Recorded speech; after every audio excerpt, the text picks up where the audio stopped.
एक बार एक आदमी ने क्या करा कि गधे की पूंछ पकड़ी, गधे की पूंछ पकड़ ली, गधे ने दलतियां मारी, इतना कुछ किया, खून कर दिया उसको, उसके हड्डियां टूट गई, आखिरी में नीचे गिर गया, मगर उसने पूंछ नहीं छोड़ी।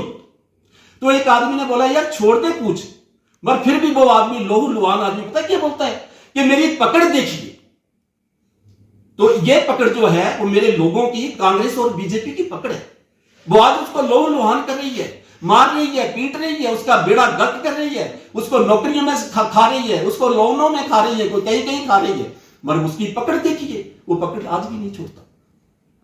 75 साल बीत गए, अगर वो पकड़ छोड़ दी होती तो आज हमारे लोगों का कुछ नक्शा ही और होता। पूजा नमस्कार, AHK न्यूज़ में आपका स्वागत है। आज हमारे साथ हैं डॉक्टर OP चौधरी जी, जो कि गिरथ भाती चांग के पूर्व जिलाध्यक्ष हैं। तो उनसे आज वार्तालाप करते हैं। नमस्कार OP चौधरी जी। नमस्कार सर। कैसे हैं आप OP चौधरी जी? सबसे पहले मैं आपके चैनल का बहुत बहुत धन्यवाद करता हूँ। धन्यवाद। और आपकी दुआ से बिल्कुल ठीक ठाक हूँ। अच्छा सर, आपने आज बहुत बड़ा पोस्टर लगाया पीछे, और अपने हक के लिए लड़ना होगा वरना सिस्टम में बैठे मगरमच्छ हमारी नस्लों को खा जाएंगे। क्या मतलब है सर इसका? सर मैं थोड़ा सा खड़ा होकर बता सकता हूँ? बताइए सर, बताइए। बिल्कुल सर, मेरे इस पोस्टर का मतलब तो बहुत बड़ा है कि मेरी बरादरी के लोग या सभी लोग समझें। सबसे पहले आता है संविधान। जी जी। संविधान सबके लिए है। बिल्कुल। और उसके साथ में है मिसाल लगी हुई। ये जो मिसालें लगी हुई हैं, इसका मतलब है कि हमारे लोगों ने कभी संविधान को पढ़ा नहीं, और हमारा सबसे पहले तो फर्ज बनता है कि लोगों को संविधान के बारे में अवगत कराएं। और इसमें दूसरी बात यह है कि हमने लिखा हुआ सर, अपने हक के लिए लड़ना होगा वरना सिस्टम में बैठी मगरमच्छ हमारी नस्लों को खा जाएंगे। यहां पर है सर, देखो कितना बड़ा क्रोकोडाइल है, और वो हाथी के बच्चे को अपने इसमें मुंह में रखा हुआ है। हाथी पूरा उसके ऊपर चढ़ गया है, मगर वो फिर भी उस बच्चे को नहीं छोड़ रहा है। तो इसका मतलब ये बनता है कि वोट हमारा, राज तुम्हारा नहीं चलेगा, नहीं चलेगा। आप हमें वोट दो, हम आपके हक और अधिकारों की रक्षा करेंगे। सर आपको एक बात मैं बता देना चाहता हूं कि हमारे लोग जो हैं वो 75 सालों से कांग्रेस और बीजेपी को वोट डालते चले गए।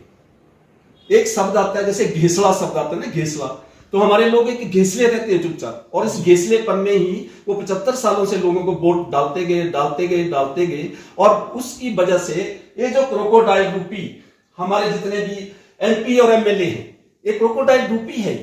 तो ये इतने तगड़े हो गए, इतने मोटे हो गए कि आज इन्होंने हमारी नस्लों को जवाना शुरू कर दिया। इतना बड़ा हाथी ऊपर चढ़ भी गया, फिर भी वो उस बच्चे को नहीं छोड़ रहे। यही हाल है हमारे OBC समाज का, यही हाल है हमारे OBC समाज का। अभी OBC समाज जो है वो वोट डालता ही चला गया, मगर ना ही उसकी कोई भागीदारी है, ना कांग्रेस में भागीदारी, ना बीजेपी में भागीदारी। आपको एक और बड़ी बात बता देना चाहता हूं सर, 2027 के बीच में जो भी हमारे 1-2 MLA हैं, 2 कांग्रेस में 2 बीजेपी में, वो बेचारे बुजुर्ग से हो गए हैं। आगे 2027 में उनको कोई टिकट भी नहीं मिली, और जब टिकट नहीं मिलेगी तो हमारा OBC बन जाएगा 52% का OBC। 1931 की जनगणना के अनुसार वो 2027 में 0 हो जाएगा। फिर शायद हमारे लोग क्या करेंगे? तो इस पोस्टर का मतलब यह है कि मेरा हर कोई आदमी इस पोस्टर को समझे और अपने वोट की ताकत जाने। मैं एक बात और साथ में सर बता देना चाहता हूं कि हमारे लोगों को इस वोट की ताकत का पता नहीं है। जब बाबा साहब ने संविधान लिखा था, तो जब हमें एक वोट डालने का अधिकार दिया था, तो बाबा साहब ने ये लिखा था, उसमें बोला था, उन्होंने लिखा भी है कि भाई इस वोट की रक्षा आप अपनी बेटी की, जिस तरह हम लोग अपनी घर में अपनी बेटी की रक्षा करते हैं, अपने परिवार की रक्षा करते हैं, तो इस वोट को आप, इसकी रक्षा जो है वो उसी तरह करना। मगर समय के साथ साथ हमने तो इस वोट को एक पगवी और अदीय की चीज समझी। हमारे लोगों को यह भी नहीं पता कि इस वोट से एक राजा बनता है, एक MLA और MP बनता है। पुराने जमाने में राजा बनता था और आज के समय में MLA और MP बनते हैं, मगर हमारे लोगों को इस बात का कुछ भी ज्ञान नहीं है, कुछ भी पता नहीं है। तो एक पोस्टर मैंने इसलिए बनाया कि मेरी जो आने वाली जनरेशन है वो इस बात को समझे और इस पे गौर करे, और अपने आप को पूछे, अपने आप से पूछे कि हम लोग राजनीति में कहां खड़े हैं। जिन लोगों की राजनीति भागीदारी नहीं होती है सर, वो कौम हमेशा के लिए खत्म हो जाती है। तो मैं तो आपको पहले भी कई बार बताया कि 52% का OBC, और आज उसकी कोई भागीदारी नहीं। आज 1931 की जनगणना के अनुसार हमारे 52% का OBC का नेतृत्व मिला था। अगर हम उस समय को भी लेते हैं तो जिस आदमी के पास 52 वोट हो, तो यार एक वार्ड मेंबर से लेके तो प्रधानमंत्री तक तो उन्हीं लोगों का होना चाहिए था। मगर समय की तगाजत देखिए कि आज हमारी कांग्रेस में 2 और बीजेपी में 2, और आज ही हमारे लोग सोए हुए। अभी मैं आपको एक बड़ी अच्छी और बात बता देना चाहता हूं। एक अभी इलेक्शन आएगा, इलेक्शन चल रहा है, और हमारे जो बच्चे हैं, यंग बच्चे, जिनको माँ बाप ने एक मोटरसाइकिल या स्कूटर लेके दिया हुआ है, वो किस लिए कि भाई बेटा कॉलेज जाने के लिए और घर आने के लिए और बाजार में सब्जी वगैरह लेने के लिए। अभी देखना जैसे ही इलेक्शन आएगा तो हमारे बच्चे वो उस मोटरसाइकिल में सवार हो जाएंगे, कमीज खोल देंगे और चिंडे मारते वो सबसे आगे होंगे, और उन्होंने खाया नहीं होगा कुछ भी, और शाम को भूखे और जाकर के अपने घर में सो जाएंगे जैसे बहुत बड़ा काम करके आए। मैंने देखा यही बच्चे जो है आज बोल रहे हैं 400 पार, आज बोल रहे हैं कि हम हमारे जो नए सांसद आए, कांग्रेस से जो नए सांसद आए हैं वो बहुत बड़े नेता हैं। अरे मैं उन लोगों से ये पूछना चाहता हूं कि उनको बहुत बड़ा नेता किसने बनाया? आप लोगों ने बनाया, मगर उन लोगों ने आपके लिए क्या किया? मेरा सवाल तो ये है आज कि उन लोगों ने आपके लिए क्या किया? वोट लिया और चल के अपना एक बड़प्पन दिखा दिया कि हम बहुत बड़े नेता हैं। तो सर बात यह है कि एक सबसे बड़ी अपील मैं करना चाहता हूं। अपील मेरी यह है कि बहुजन समाज पार्टी में हमें हमारे एक कैंडिडेट को एक टिकट दी हुई है, तो मैं आज सभी लोगों से, चाहे वो कांग्रेस में रहते हो चाहे वो बीजेपी में रहते हो, मैं उन सभी से यह अपील करता हूं कि एक नए आदमी को एक बार एक मौका देके देखिए, आप अपना वोट डालें। और उसके साथ स्पेशली मैं ओबीसी के लोगों से यह आह्वान करता हूं कि भाई एक एक वोट उस लड़की को डालें, उसको भी पता चलेगा कि 75 सालों के बीच में राजनीति का क्या स्वाद होता है। जिस कौम को आज तक राजनीति का स्वाद ही नहीं पता, तो मेरी सबसे ये अपील है कि एक एक वोट डाल के उसको वो मौका तो दें कि 52% का ओबीसी भी कभी ये समझे कि भाई राजनीति क्या चीज होती है। और ऐसे तो नहीं है, हम ये करके दिखाएंगे, हमारे पास इतनी ताकत है कि हम ये करके दिखाएंगे जो आज तक शायद बीजेपी और कांग्रेस ने कभी नहीं किया। आप किसके पक्ष में वोट की अपील कर रहे हैं? मैं रेखा चौधरी जो सुला से आते हैं हमारे, और बहुजन समाज पार्टी ने उनको टिकट दी हुई है, तो मैं सभी साथियों से यह अपील करता हूं, चाहे वो किसी भी जाति से हो, वो रेखा चौधरी को वोट डालें और इस एक होनहार लड़की को वहां संसद में पहुंचाएं। उसको भी पता चलेगा कि संसद क्या चीज होती है और हमारे हक और अधिकार कहां से कहां मिलते हैं और कहां नहीं मिलते, तो उसको भी ये मौका दें। तो मैं 2 हाथ जोड़ करके सबसे ये अपील करता हूं कि एक एक वोट उस लड़की को डालें और उसको जिताएं। आप यहाँ पे रेखा चौधरी जी के पक्ष में वोट की अपील कर रहे हैं, तो क्या आप उनसे मिले हैं? हाँ, मैं उनसे बहुत बार मिला हूं, और वो इवन यहां आए हुए थे तो हमने उनको चारों तरफ लोगों से अपील भी की थी और उनको मिलवाया भी था, और काफी मिले हैं हम उनसे। तो क्या आपको लगता है कि वो आपके समाज की आवाज़ बन करके संसद में बोलेंगी या गूंजेंगी? बिल्कुल बोलेंगी सर, वो क्यों नहीं बोलेंगी? 75 सालों के बीच में उसको पहली बार एक चौधरी लड़की को मौका मिल रहा है, वो संसद में क्यों नहीं बोलेगी? यहाँ आपको पता होगा कि पिछली बार 2004 में यहाँ से कांगड़ा चंबा लोकसभा क्षेत्र से चौधरी चंद्र कुमार जी को भी संसद में जाने का मौका मिला था, वो भी आपकी बिरादरी से थे।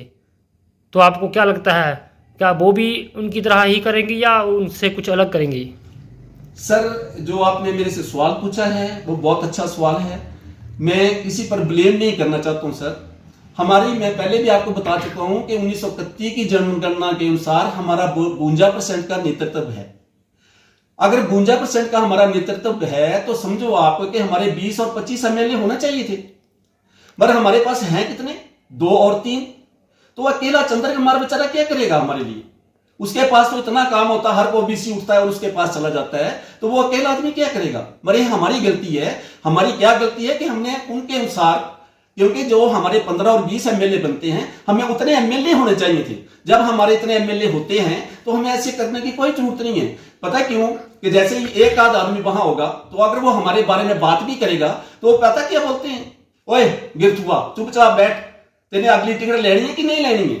तो हमें ये बात सुनने को मिलती है। पर जब हमारे 20 और 25 एमएलए वहां पर बैठे होंगे तो किसी की हिम्मत नहीं है कि हमें जाति शब्द से इस तरह संबोधित किया जाए। मगर ऐसे होता है इन लोगों के साथ। तो क्यों आपके लोगों ने आवाज़ उठाई कि आपके लोगों को भी टिकट देने का काम भाजपा, कांग्रेस या बहुजन समाज पार्टी करे? सर देखिए, ये एक बड़ा गंभीर मुद्दा है।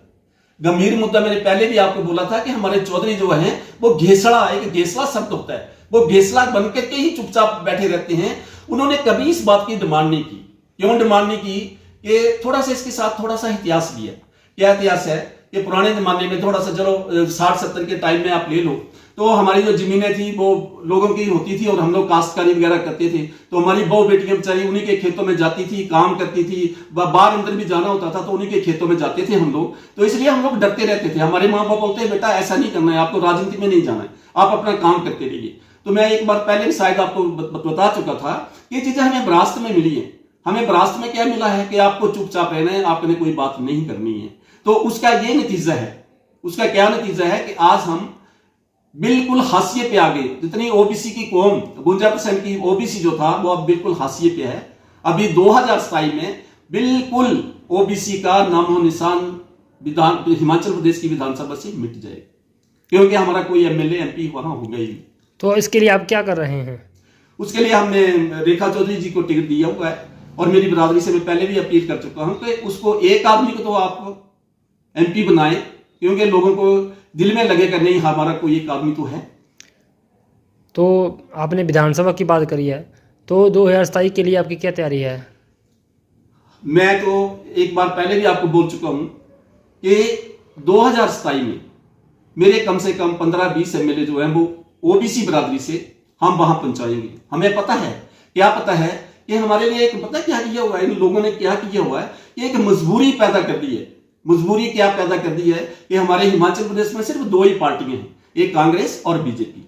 ये लोग जानते हैं कि ये लोग इधर कांग्रेस को वोट देंगे या बीजेपी को वोट देंगे। तो इन लोगों ने हमारे लिए टिकट तो कोई रखी है नहीं और ना ही हमें कोई टिकट देनी है। इसका एक ताजा एग्जाम्पल देखिए ना आप। अभी देखिए, बीजेपी वालों ने भी एक ब्राह्मण कैंडिडेट को टिकट दे दी, जिसकी आबादी पता कितनी है? 3 से 5%। और बीजेपी कांग्रेस वालों ने भी एक ब्राह्मण कैंडिडेट को टिकट दे दी। तो इससे आप लोगों को नहीं लगता ये लोग हमारे साथ पक्षपात करते हैं? और ये आज नहीं हुआ। अगर कोई जीतेगा तो भी ब्राह्मण जीतेगा, हारेगा तो भी ब्राह्मण हारेगा। तो वोट डालने वाला कौन रह गया? ओबीसी। और आज हमारे बच्चे 400 पार की बात करते हैं, मगर उनको ये नहीं पता है कि जिस दिन आपका संविधान चेंज हो गया, पहले तो आपका हाशिए पे है, तो आप फिर लोगों के घरों में काम करते रहना, आपको कोई नौकरी नहीं मिलेगी, आपको कोई रोजगार नहीं मिलेगा। इन लोगों का यही तो काम है कि इस चीज को खत्म करना। जब हम लोगों को शिक्षा नहीं होगी, हम लोगों को रोजगार नहीं होगा, तो हम लोग क्या हो जाएंगे? पहले ही पंगु टाइप के लोग हैं हम, और आगे और भी हमारी जो आने वाली नस्लें हैं ना जी, वो पंगु हो जाएंगी। इसलिए तो मैंने, देखो सर, ये बनाया हुआ है, ये हमारे बच्चे हैं, ये इन बच्चों को खा जाएंगे, हमारे आने वाली नस्लों को इस तरह खा जाएंगे, मगर ये बात हमारे लोगों को समझ में नहीं आती। तो अभी हाल ही में सोशल मीडिया के माध्यम से जो हवा चल रही है कि जो चौधरी बिरादरी है वो समझ चुकी है, वो रेखा चौधरी जी के पक्ष में वोट करने के लिए तैयार रहे हैं, तो इसके ऊपर आप क्या कहेंगे? सर, ये तो मैं पहले भी अपील कर चुका हूं कि मेरी बिरादरी के लोग, ना कि मेरी बिरादरी के लोग, सभी लोगों को ये समझना चाहिए कि यार एक कोई लड़की खड़ी हुई है 75 सालों के बीच में ओबीसी से, तो उसको हर कोई आदमी वोट करे।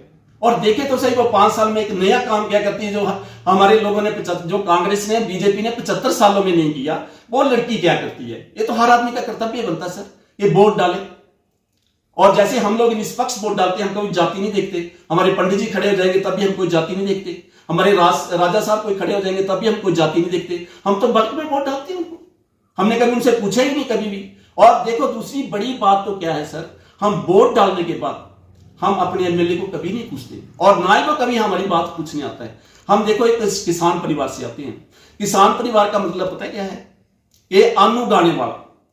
एक राजा जो होता है उसको अपने किसान जो भाई होते हैं उनके साथ मेल जोल रखना चाहिए। मैं आपको एक छोटी सी बात बताऊं सर, आप थोड़ा पीछे चले जाओ, आजकल थोड़ा ट्रैक्टर आ गया, थोड़ा डेवलपमेंट आ गई। पहले आपको पता होना चाहिए कहां से शुरू होता था। एक हरिजन, लोहार, तरखान, घुमियार, ये सब चौधरी की एक टीम होती थी, जो हर तरह की जो उनका काम होता था वो करके उस अन्नदाता को देते थे। तो हमारा कितना आपस में प्यार होता था। मगर धीरे धीरे ये चीजें खत्म हो गई। और इन्होंने क्या करा कि एक जातिवाद जो परंपरा थी उसको क्रिएट कर दिया। क्रिएट करने के बाद कभी कभी तो साहब मैं आपको एक बात बताऊं, आपको तो देखते रहते मैं बहुत घूमा हूं, दो भाई है ना चौधरी के, अगर दो भाई है तो उन्होंने बीच में दीवार दिला दी है, एक का मुंह एक तरफ कर दिया, दूसरे का मुंह दूसरी तरफ कर दिया, एक को कांग्रेस का बना दिया और दूसरे को बीजेपी का बना दिया। आप ये सोचते होंगे जब हम छोटे बच्चे होते हैं ना सर, तो हम अगर भाई ने खाना नहीं खाया तो हम भी नहीं खाना खाते थे कि भाई का वेट कर लो, भाई साहब जब आएंगे तभी हम खाना खाएंगे। मगर इस राजनीति ने हमारे बीच में इस तरह की दीवार जो थी वो खड़ी कर दी। अब बात ही इस बात की आती है कि हम लोग सबको इकट्ठा कैसे करें, क्योंकि ये चीजें हमें विरासत में मिल गई है, पीछे से मिल गई है। आज 75 साल हो गए, 75 सालों के बीच में हमें इतना ही पता है कि मेरी कांग्रेस और मेरी बीजेपी। अगर मेरी कांग्रेस और बीजेपी है, मान लेता हूं, मैं भी मान लेता हूं इस बात को कि हमारे में दो ही तो पार्टियां हैं, मगर उसमें हमारी भागीदारी तो होनी चाहिए। मैं आज एक वीडियो देखा बहन कुमारी मायावती जी का, तो उन्होंने मतलब डिस्ट्रीब्यूशन ऑफ द सीट्स किस तरह से की हुई है। 14 सीटें ओबीसी के लिए, 14 सीटें SC/SC के लिए और ऐसे 18 सीटें जनरल कास्ट के लिए, 18 सीटें शायद ब्राह्मण के लिए, इस तरह से किया हुआ है। मैं हिमाचल प्रदेश गवर्नमेंट से यह पूछना चाहता हूं, 75 सालों का हिसाब पूछना चाहता हूं कि आपने भी कभी इस तरह का कभी डिस्ट्रीब्यूशन किया है अपनी सीटों का? क्योंकि आप लोगों को पता है कि ओबीसी कौम जो है वो एक डम्मी कौम है, जितना दिल करे इनसे वोट लूट लो और अपने आप को एक बहुत बड़े नेता बन जाओ।